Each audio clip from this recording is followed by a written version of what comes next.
사랑에서 배우는 아름다운 삶이 어떤 것인가 하는 내용입니다. 오늘 제가 여러분들하고 함께 나눌 수 있는 이야기가 있습니다. 나눌 수 있는 이야기는 우리는 왜 죽음을 말하기가 어려운가? 이거는 교회 다니는 사람들도 비슷한 것 같더라고요. 교회 밖에 있는 사람들도 여전히 사자가 들어가면 싫어하는데 교회 공동체도 큰 차이가 그렇게 많지 않은 것 같더라고요. 제가 죽음 공부를 하면서 느꼈던 시야입니다. 그리고 전도서 3장에 인생의 때를 바라보고 그리고 상실의 의미와 애도의 과정, 죽음이 가르치는 아름다운 삶이 무엇인지 그리고 사랑과 용서, 감사 함께 오늘 살아가기.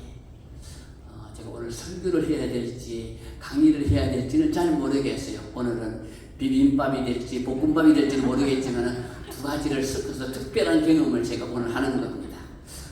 40분 강의는 처음이거든요. 길게 해야 되는데 이걸 어떻게 소화를 시키려는지 어쨌든 함께 저도 은혜 받고 우리 성도님들도 은혜를 받았으면 좋겠습니다. 제가 어저께 교회를 주차를 어떻게 해야 될지 몰라가지고 살짝 그저께 한 5시쯤 넘어서 지나가다가 교회 사진을 보니까 홈페이지에 들어가서 보니까 교회가 참 이쁘더라고요. 교회가 이게 교회가 있어가지고 참 이뻤습니다. 우리가 죽음을 생각을 하면은 여러분들 어떤 마음이 드십니까? 좀 슬프다? 아니면은 뭐 좀 고민스러운 부분들이 있습니까? 어떻습니까? 죽음이라는 말을 꺼내면은 어떤 생각이 드세요? 어쩌면은 죽음 생각하면은 두렵다 그런 생각 드십니까? 아니면은 불편하다 아니면은 슬프다 여러 가지 이야기들 아니 다른 건 모르겠지만은 그만큼은 별로 생각해 보고 싶지 않다. 그래서 죽음을 우리가 다 알고 있지만은 죽음을 내가 굳이 생각하면서 살아가야 되느냐 하는 생각을 가질 수 있죠. 충분히 그럴 수 있습니다. 근데 죽음은 누구에게나 찾아옵니다. 다들 알고 있는 사실이지만은 우리가 평소 죽음을 말하기가 굉장히 어렵고 힘들어합니다. 때로는 가족들에게도 마지막을 남겨놓고도 그런 경우들이 있지요. 그래서 죽음을 떠올리면은 두려운 마음, 슬픔에 대한 부분들, 아쉽다, 미련에 대한 또 때로는 불편함. 문제는 그렇게 죽음을 우리가 생각한다고 해가지고 삶이 어두워지는 것인가 하는 질문도 던져볼 수 있죠.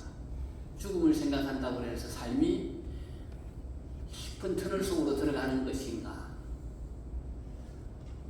저는 오늘 오히려 우리의 삶의 끝을 바라보게 될 때 지금 내가 살아가고 있는 것에 대해서 중요한 것이 무엇인지를 보다 선명해질 수 있다는 이야기입니다.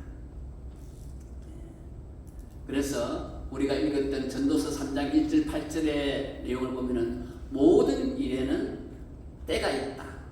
그래서 전도서는 기쁨만이 아니라 상실에 대한 부분들, 슬픔에 대한 부분들도 삶의 한 부분으로 바라보고 있다는 이야기입니다. 전도서가 대단한 복음이에요. 그런 부분들에서 우리의 인생의 깊은 이야기를 성찰하도록 인도해주고 있습니다. 다 제가 읽지는 않겠지만은 날 때가 있다. 죽을 때가 있다. 울 때가 있다. 웃을 때가 있다. 슬퍼할 때도 있고 춤출 때도 있다. 그리고 만날 때도 있고 헤어질 때도 있다. 이 모든 것들이 때와 관련해 있어서 우리가 상실과도 함께 생각해 볼 수가 있습니다. 여러분들은 어떻게 생각합니까? 저는 오늘 우리는 이 모든 때를 통제할 수가 없다는 사실입니다. 통제할 수 없는 것을 인정하는 것은 내 삶을 포기하는 것이 아니라 내가 살아가는 삶의 현실을 받아들이는 굉장한 성숙에 대한 이야기이죠.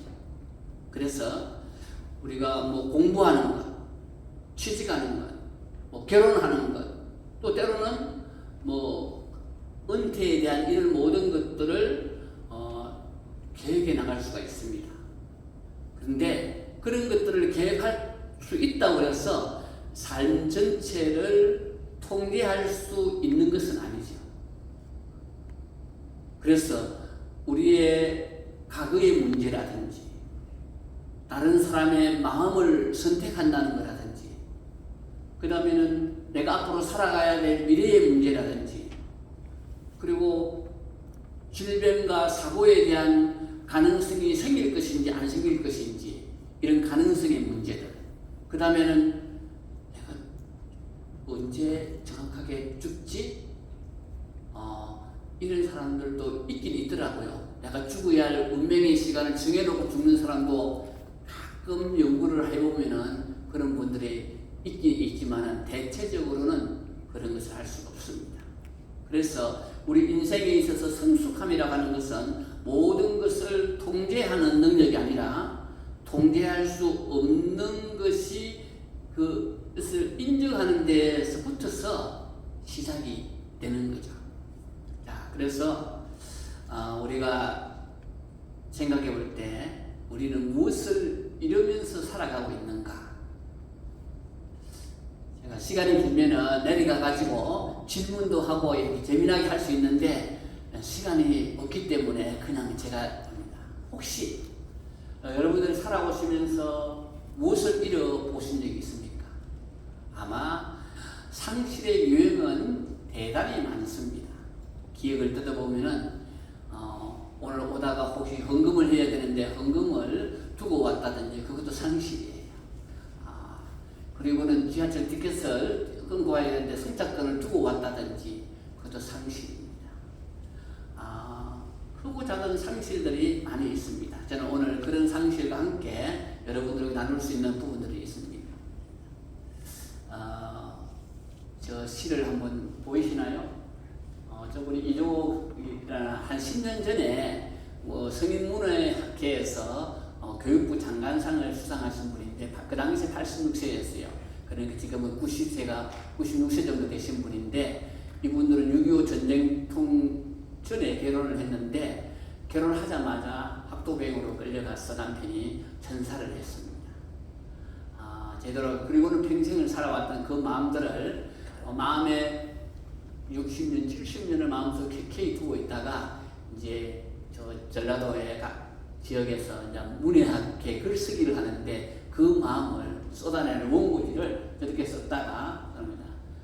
영감님께 보내고 싶은 편지를 70년을 마음속에 캐캐 쌓아두었다가 남편을 잃은 상실에 대한 이야기를 썼습니다.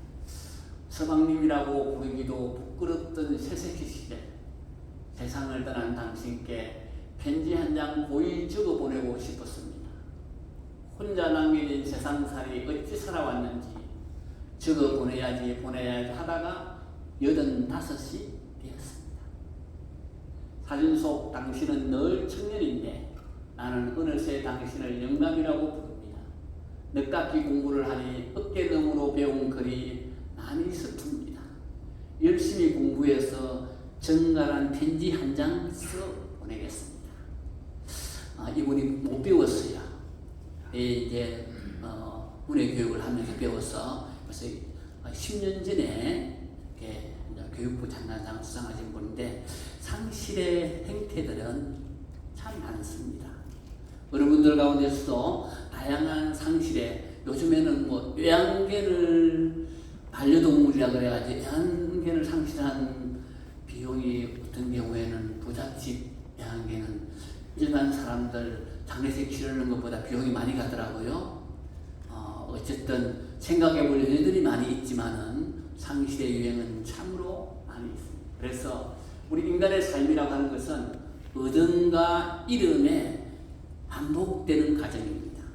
사랑하는 사람의 죽음뿐만 아니라 건강도 잃고 또 은퇴 이후에 역할에 대한 상실도 상실의 한 과정입니다. 직업, 사람과의 관계, 그리고 내가 꿈꾸고 하는 그런 꿈이 하나 둘 사라져가는 것도 상실의 한 행태입니다. 상실은 결국에는 우리 인간이 가지고 있다는 것이 영원하지 않다는 사실을 깨닫게 하는 중요한 사실을 제공해주고 있어요.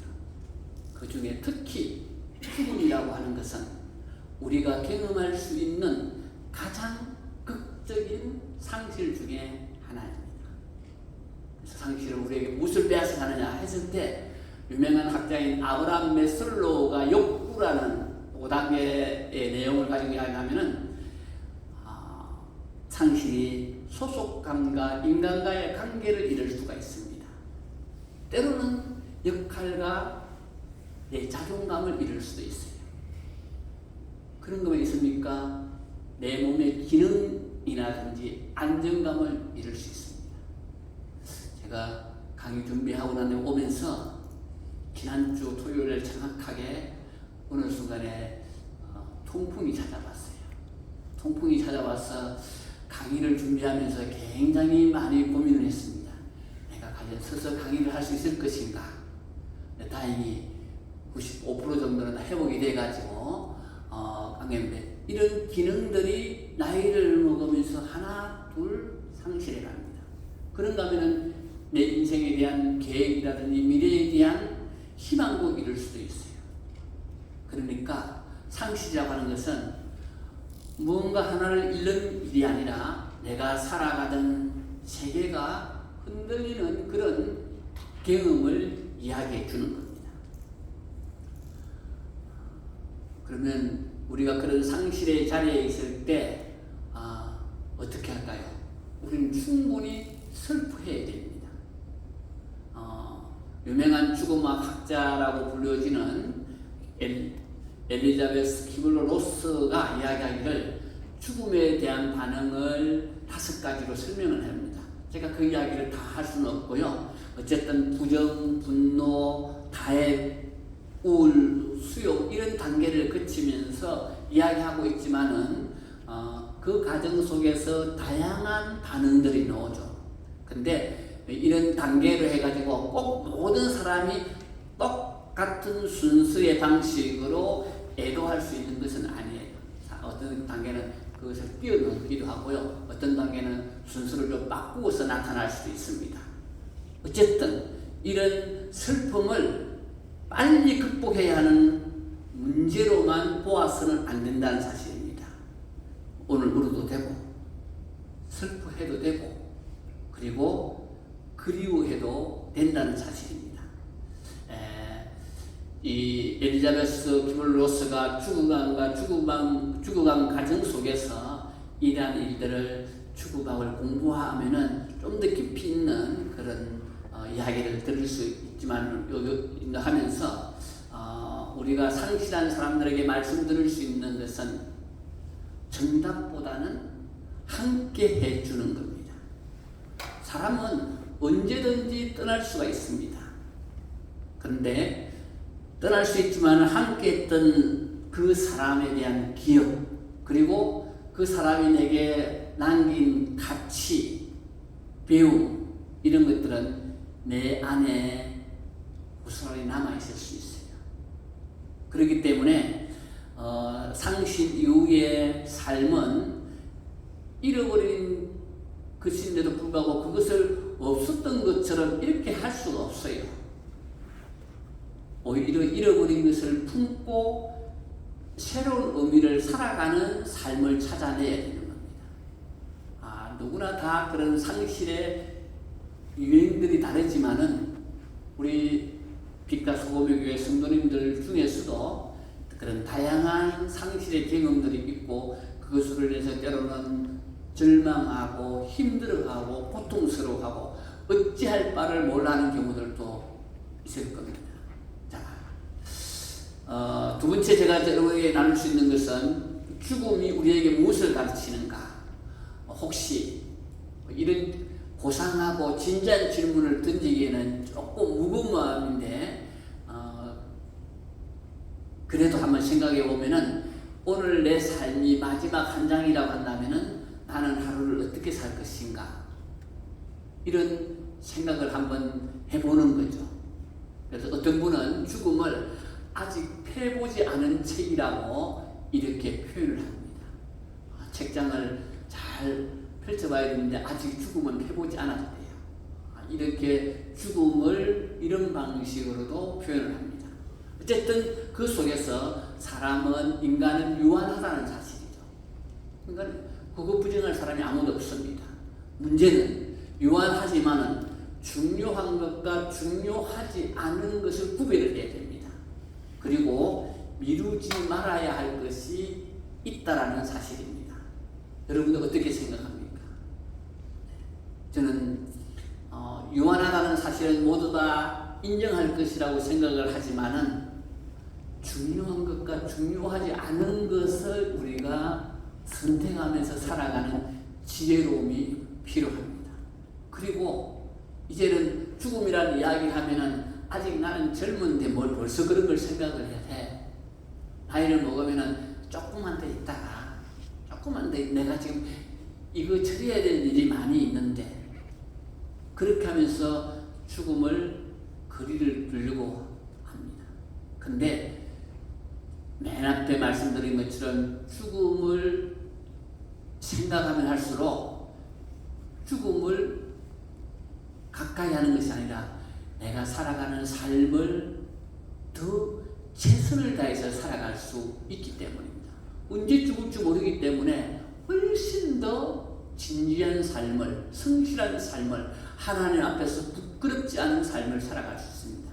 그래서 웰다잉은 나이를 먹어서 공부하는 것이 아니라 젊었을 때, 어렸을 때 생명의 소중함을 스스로 생각하면서 공부하는 겁니다. 나이를 먹어서 공부하는 것은 늦어요. 왜? 하나님이 나에게 준 귀중한 그 시간들을 다 보내고 난 다음에 나중에 그것을 하늘나라를 위해서 하나님을 위해서 헌신할 수 있는 시간이 얼마나 있겠어요. 그래서 젊은 날에 공부하는 것은 내가 하나님을 위해서 더 멋진 인생을 살아갈 수 있는 기회가 될 수가 있기 때문입니다. 죽음을 통해서 우리가 배우는 아름다운 삶을 생각해 본다면은 죽음을 생각하는 그 목적이 죽음에 머무는 것이 아니라 결국에는 삶으로 돌아오는 것입니다. 그래서 죽음 공부하는 것은 잘 죽으려고 공부하는 게 아니라 잘 살라고 공부하는 것이 죽음 공부예요. 그래서 저는 대한민국의 한국 교회의 죽음에 대한 공부가 막 확산되고 확장되어지고 특히 교회 공동체 안에서 이러한 우리가 천국 가야 되는데 천국 간다 하면서 죽음에 대한 생각 안 한다면 우리 스스로를 속이고 사는 거 아니겠습니까? 제가 91년도에 대학원 입학을 할 때 제가 학교 다니던 강당에 아주 날라빠진 포스터가 하나 붙어 있었는데 그게 우리나라에 처음에 1991년 10월 달이었어요.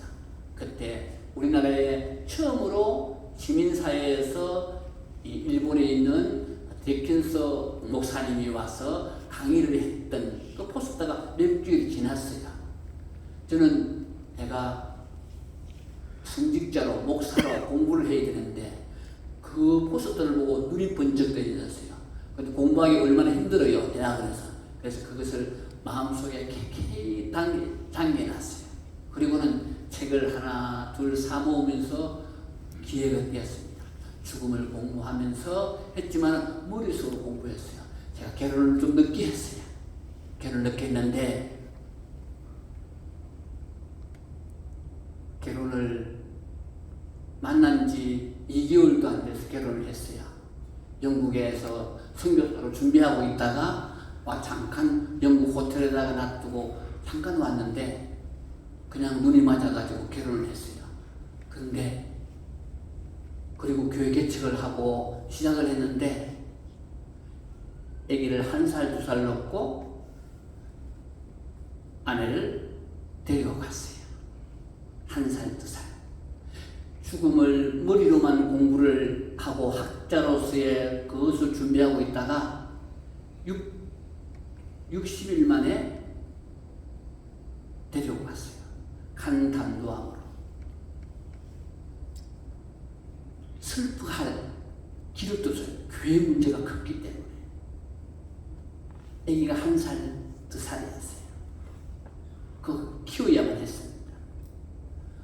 개척해나 놔놓고 방법이 없었어요. 상실할 수 있는 머리로만 알고 있던 죽음의 문제가 머리로만 경험되는 것이 아니라 내가 직접 경험하는 그런 문제들로 여겨졌습니다. 그래서 죽음 공부가 머리로만 하는 공부가 아니라 내 삶의 실제 생활 속에서 어떻게 이 부분을 극복해야 되느냐 하는 부분들이 있었습니다. 그 이야기를 다 드릴 수는 없지만은 그래서 죽음에 대한 것들이 그냥 머리로만 아는 공부가 아니라 이 부분들을 한국 사회에, 한국 교회에 함께 나눌 수 있었으면 좋겠다는 마음이 많이 있었고, 아까 제가 우리 목사님하고 사모님께서 얘기하는데 제가 내년에 되면은 지공대사가 됩니다. 지하철을 공짜로 탈 수 있는 저의 기회가 내년이면 옵니다. 그래서 이제 제가 35년 동안 고민하고 공부했던 이 부분들을 65세부터 75세 10년 동안에는 교회 공동체를 위해서 열심히 플랫폼들을 좀 만들어야 되겠다, 이런 마음속에 부담감을 가지고 있습니다. 어쨌든 그런 가운데서 우리가 죽음을 요한하기 때문에 우리가 오늘을 아름답게 살 수 있습니다. 꽃이 아름다운 것은 금방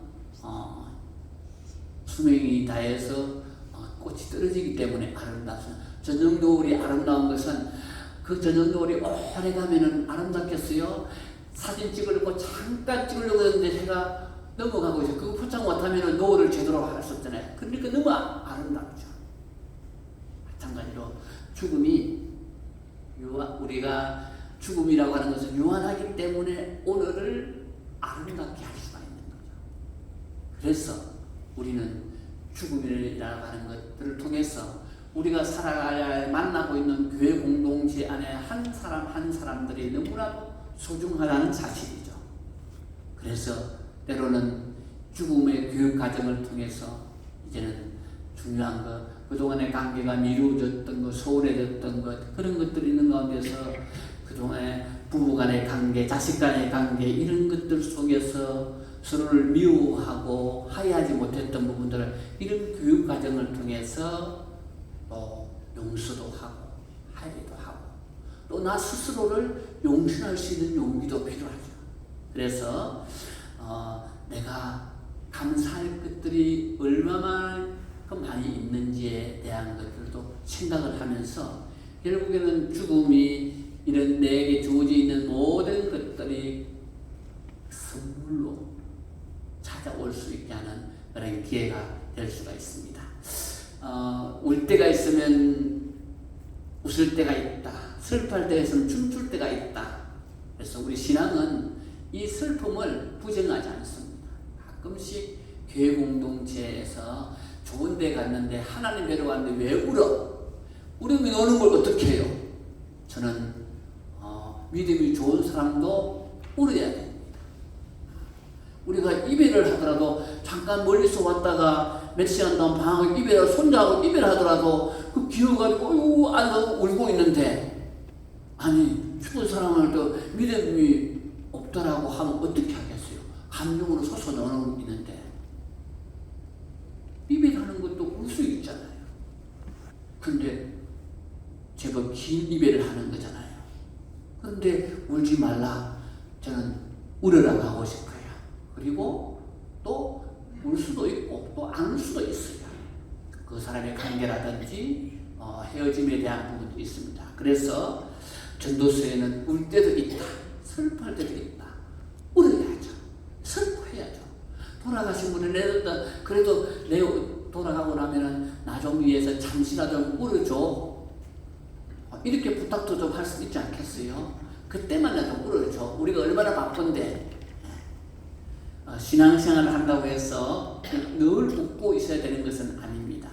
하나님 앞에서 슬퍼하고 그리워하는 것도 우리의 신앙이 될 수가 있죠. 문제는 우리의 이런 이야기가 슬픔에서 끝나서는 안 된다는 사실입니다. 그래서 우리가 욥을 보면은 제가 요즘에 최근에 죽음에 대한 이야기를 하면서 보니까 욥의 42장 17절에 보니까 욥에 대한 이 부분들 너무나도 감동적으로 찾아봤어요. 욥기의 중심을 보면은 고난을 당하면서도 반드시 더 잘 된다는 그런 공식을 이야기하는 것이 아니라 고난 가운데서도 하나님을 만나는 이야기를 하고 있습니다.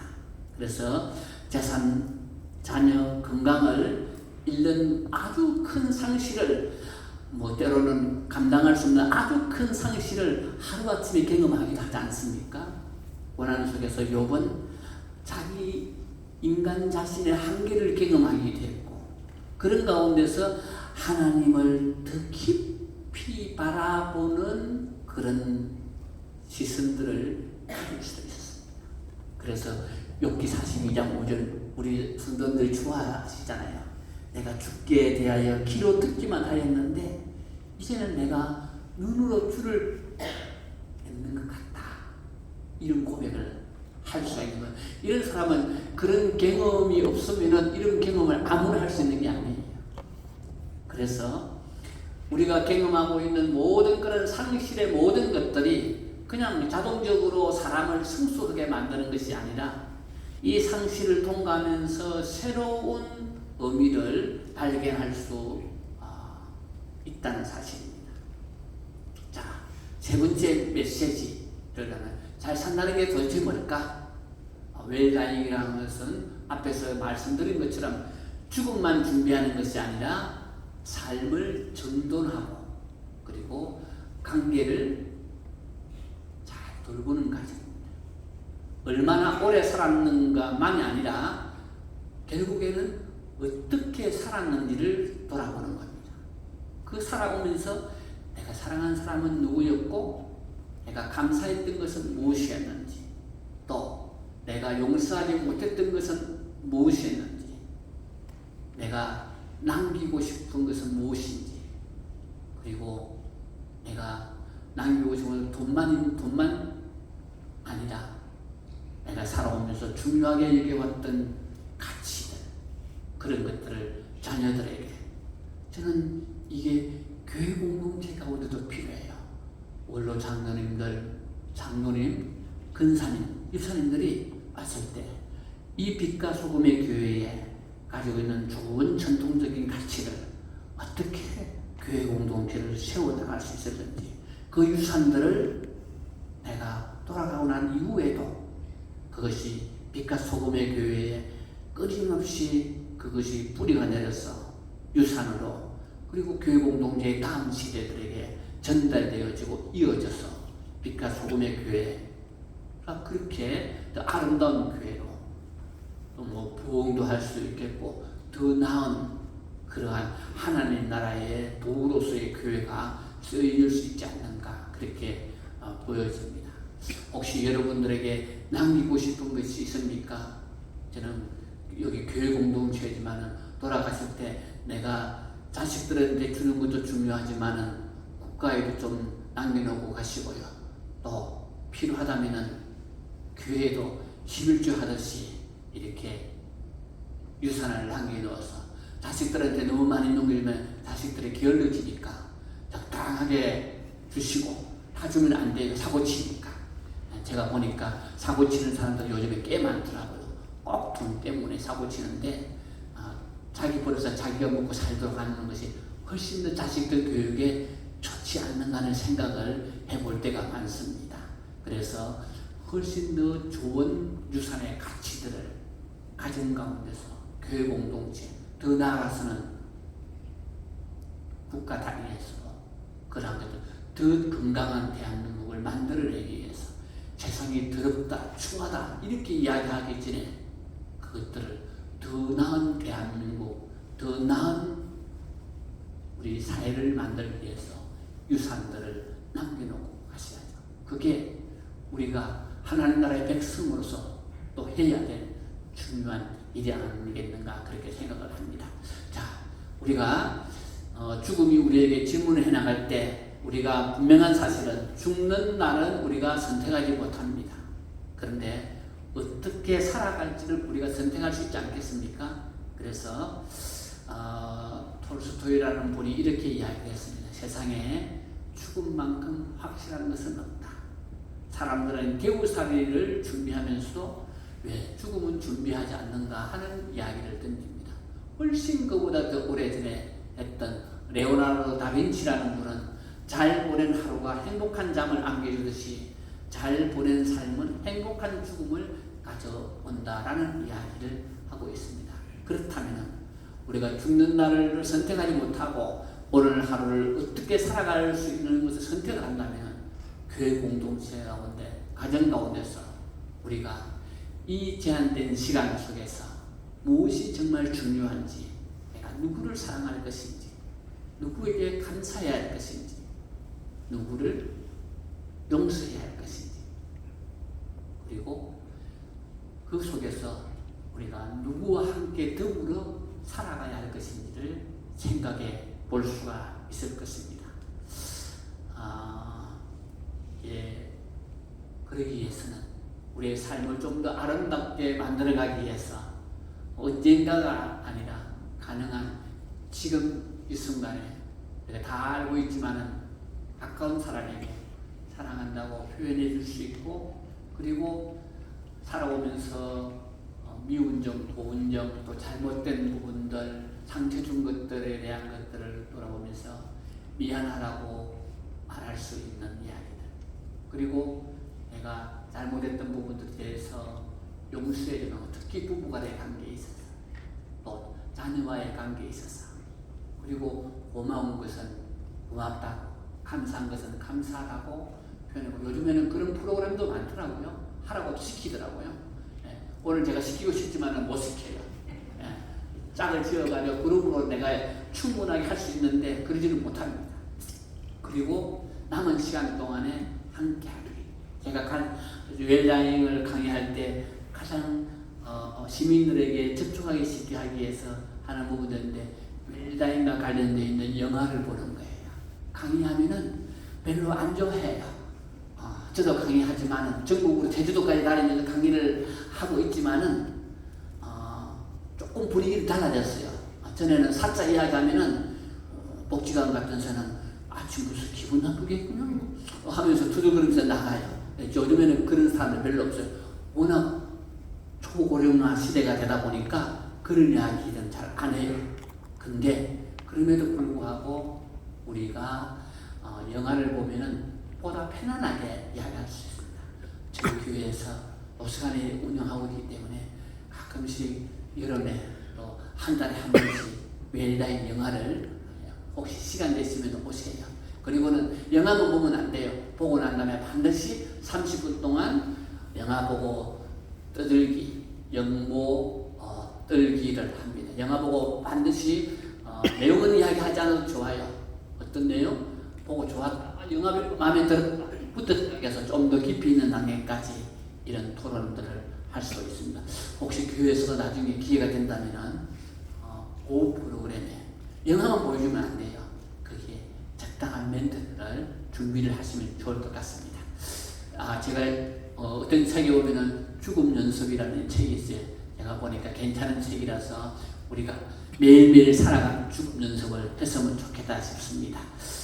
이제 우리가 죽음에 대해서 생각해 볼 때 모든 질문에 우리가 다 답할 필요는 없어요.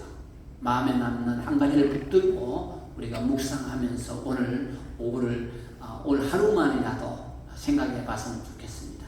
혹여 내가 최근에 가장 경험했던 큰 상실은 무엇일까? 그것 때문에 마음 아파하고 힘들어하고 했던 것들 뭘까? 혹시 그 상실을 통해서 내가 배울 수 있는 것은 무엇이 있을까? 상실이 모든 것을 빼앗아가지만은 상실을 재구성하면은 훨씬 더 배울 수 있는 부분들이 많이 있다는 사실입니다. 그는 가족 관계에서도 또 사랑하는 가족을 잃어버린 분들 중에서도 그것은 가능합니다. 분명해질 수 있습니다. 그리고 그 가운데 내가 지금까지 혹여 미루어 일들은 뭐가 없을까 하는 걸 생각하면서 중요한 것부터서 30일 남았다고 그러면은 어떻게 하겠어요? 그때부터 생각이 복잡해져요. 중요하지 않은 거 다 걷어냅니다. 집안에 필요 없는 거. 일주일 남았다고 그러면 어떨까요? 훨씬 더 긴박해져요. 그러면은 내가 중요한 것과 중요하지 않은 삶을 구분해낼 수가 있어요. 그래서 그런 것들을 우리가 생각해 볼 수 있습니다. 그런 가운데서 앞에서 말씀하신 용서해야 될 사람들, 친구 간의 관계, 가족 간의 관계, 여러 가지 부분들을 이야기할 수 있습니다. 저는 이런 부분들에 있어서 대한민국의 역사의 문제에 있어서도 용서해야 될 문제를 해 넘어가야 된다고 개인적으로 생각을 해요. 역사의 범죄적인 바람직하지 못한 일들이 있다면 대한민국 역사를 바로잡아가기 위해서 그러한 것들이 필요할 수도 있습니다. 감사해야 될 것도 생각해 보시고요. 앞으로 남아있는 시간을 어떻게 하면 잘 보낼 수 있을 것인가.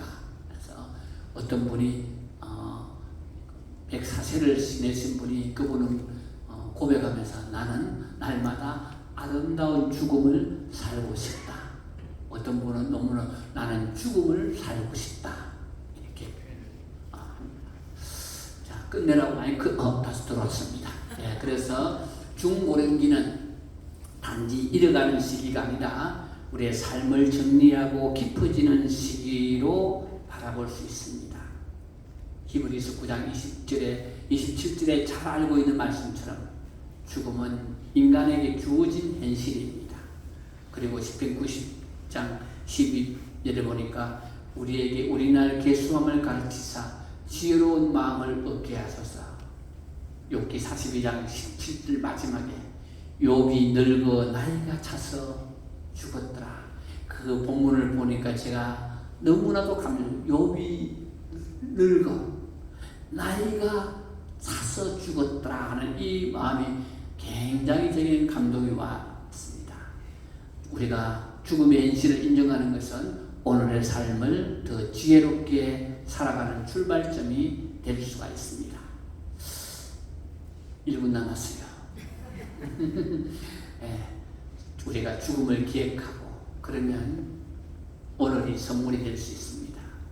오늘 우리 빛과 소금의 교회 성도들이 이렇게 목장 예배로 특별한 시간을 보내고 있는데 우리의 날 개수함을 성경은 이야기해 주고 있습니다. 그런 가운데서 지혜로운 마음을 가져달라고 기도하라고 이야기합니다. 우리가 상실을 기억을 하게 되면은 사랑이 더욱 소중해지고 삶의 유한함을 기억하면은 오늘이 훨씬 더 아름다워질 수 있습니다. 오늘 제가 여러분들에게 들을 수 있는 이야기를 마치면서 이 이야기를 하나 드리겠습니다. 같이 한번 읽어봤으면 좋겠어요. 이거는 시인이 쓴 시입니다. 죽음은 마침표가 아닙니다. 한번 읽어보면 좋겠습니다. 시작. 죽음은 마침표가 아닙니다. 죽음은 영원한 쉼표, 남은 자들에게는 끝없는 물음표, 그리고 의미 하나 땅에 떨어집니다. 어떻게 사느냐는 땅표 하나. 이제 내게 남겨진 일이란 부끄러움 없이 당신을 해오할 느낌표만 남았습니다. 제가 오늘 여기까지 말씀을 드리고 제가 최근에 한국 사회에 죽음 교육을 하고 있기 때문에 죽음 교육 선언문을 제가 만들어 봤어요. 일종의 죽음 교육 10개를 원래 만들었다가 10개명 하면은 또 교회용이라고 오해할까 싶어서 제가 죽음 교육 선언문을 바꿨습니다. 여기에 죽음 교육의 가치라든지 이런 것들을 암기하면서 보다 체계적으로 죽음 교육이라고 하는 것은 잘 죽자는 것이 아니라 훨씬 더 멋지게 잘 살자라는 교육이 죽음 교육입니다. 혹시 나중이라도 관심이 있으면은 함께 이런 공부를 통해서 우리 교회 공동체를 더 따뜻하게 만들고 우리 사회가 좀 더 건강해질 수 있는 그런 공동체를 만들어 갈 수 있도록 우리 빛과 소금의 교회 그래서 기도해 주시고 더 관심을 가져주시면 좋겠습니다. 제 강의는 여기서 마치고 제가 잠깐 기도해도 되겠습니까? 예, 자 기도하겠습니다. 고마우신 아버지 하나님, 오늘 상실과 죽음이라는 주제를 통해서 짧은 시간이지만은 말씀을 통해서 우리에게 가르쳐주고 또 이 죽음을 통해서 우리가 어떤 한 번밖에 살 수 없는 이 인생을 어떻게 살아가야 되는지, 또 하나님 나라의 백성으로서 우리가 하나님을 위해서 어떻게 살아가야 되는지 우리에게 고민하게 해주시고 생각하게 해주시고, 이것을 통해서 우리에게 하나님 원하시고 기뻐하는 삶을 살아갈 수 있도록 축복하여 주시고, 우리 빛과 소금의 교회가 그런 가운데서 더욱더 아름다운 교회로 세워질 수 있도록 축복하여 주옵소서. 감사드리며 예수님 이름으로 기도합니다. 아멘.